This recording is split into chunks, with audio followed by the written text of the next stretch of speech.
The market is on edge. The upward climb in stocks has stopped and investors are panicking. Are the billionaire investors right about their calls for a crash in stocks? In this video, I'll reveal why you should never listen to stock market crash predictions, 2 reasons why being right might still be wrong, and what to do instead to protect your money. We're talking stock market crashes and predictions today on Let's Talk Money.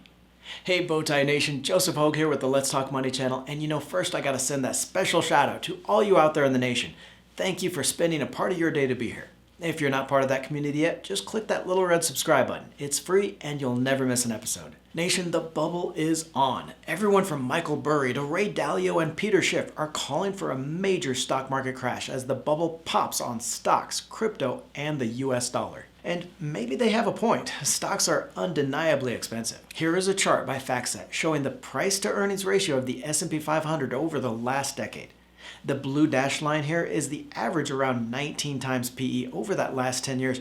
And here we are with stock prices of 30 times earnings. And yes, earnings are expected to jump this year, but even after that, we're still at a 21 times PE ratio, still way above that long-term average. And really, whether it's the individual stocks or the broader indexes like the NASDAQ here, all you have to do is look at a chart to see something happened over this last year, something big. And those something bigs, a lot of times they're followed by something very bad. Between Ray Dalio, manager of the world's largest hedge fund, Michael Burry, a guy immortalized for his housing bust prediction in The Big Short, so many of these big name investors calling for a crash in stocks. Ladies and gentlemen, the end is near. Hug your children, go to church. But now hold on there, Betsy Wetsy. There are 2 reasons why you might want to calm down. Think about this and not follow these doomsayers, these prognosticators of collapse, into selling your stocks. First off, some people are just negative Nancy's all the time. They're always pessimistic.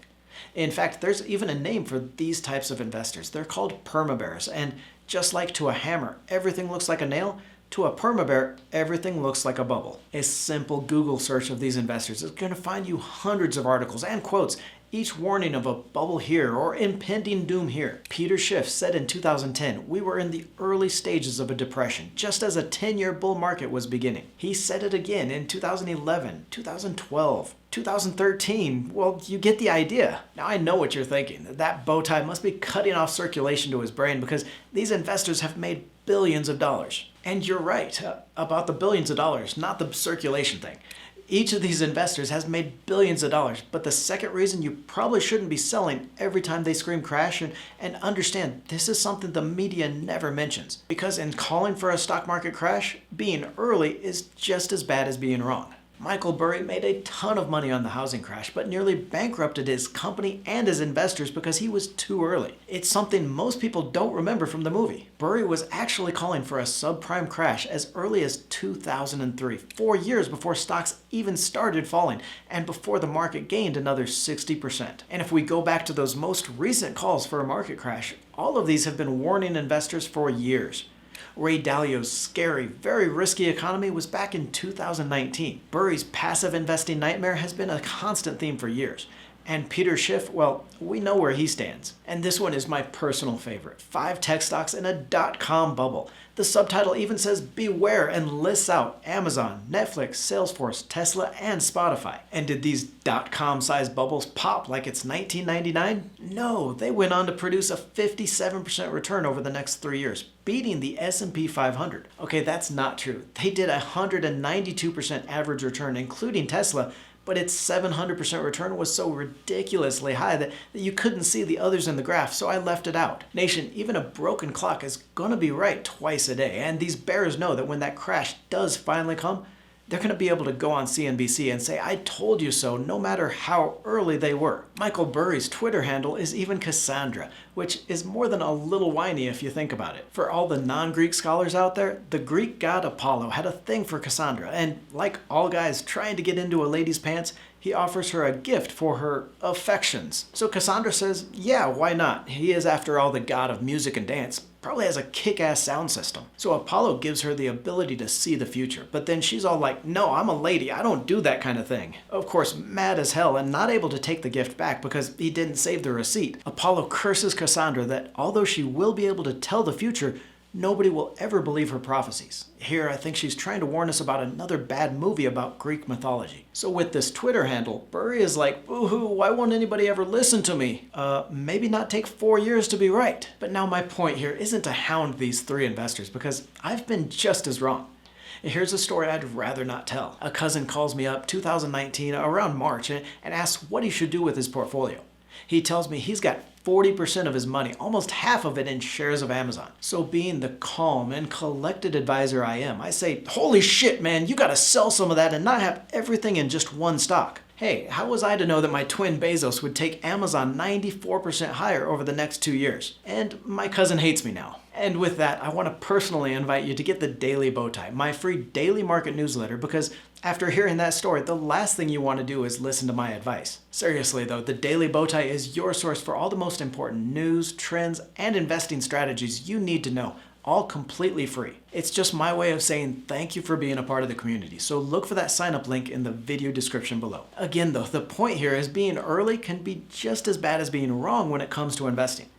Peter Lynch has a great saying, more money has been lost by investors preparing for corrections than has been lost in those corrections themselves. By selling stocks, panicking when you hear these kinds of stock crash predictions, you end up missing out on the best returns as well as the rebound. If you would have sold your stocks in 2005, years after many of these investors started warning of a crash, but still 2 years before the market topped, you would have missed out on a 31% return. Then, because you're so shell-shocked from the crash, if you waited a year from that 2009 bottom to get back into the stocks, you would have been no better off than if you just calmed down and held on. In fact, you would have been worse off because you wouldn't have been investing when those prices were extremely low after the crash. Now, the fact is, stocks are undeniably expensive, and there will be a crash someday.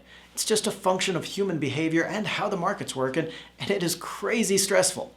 And I also know that as proactive investors, you feel you're missing out if you're just sitting there and waiting for it, doing nothing. So here are 3 things you can do that are going to help you avoid the worst of the crash while still letting you benefit from the rest of the bull market. First here is rebalancing your stocks across sectors every couple of years. Now, stocks are broken up into groups, the 11 sectors of the economy, and a lot of times it's those big economic trends that drive all the stocks in that sector. So you get times like last year that drove tech stocks up 44% while stocks in other sectors lagged.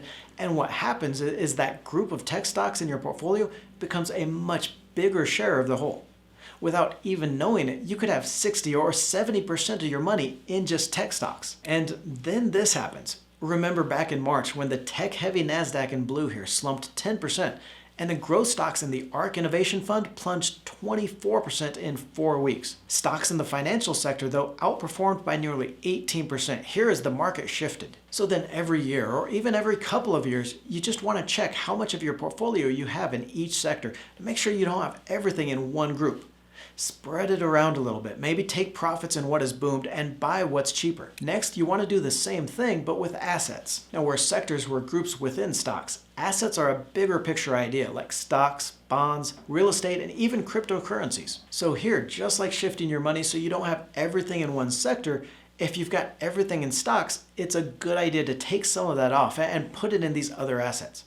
Now, bonds don't provide much of a return, but it's the ultimate safety asset.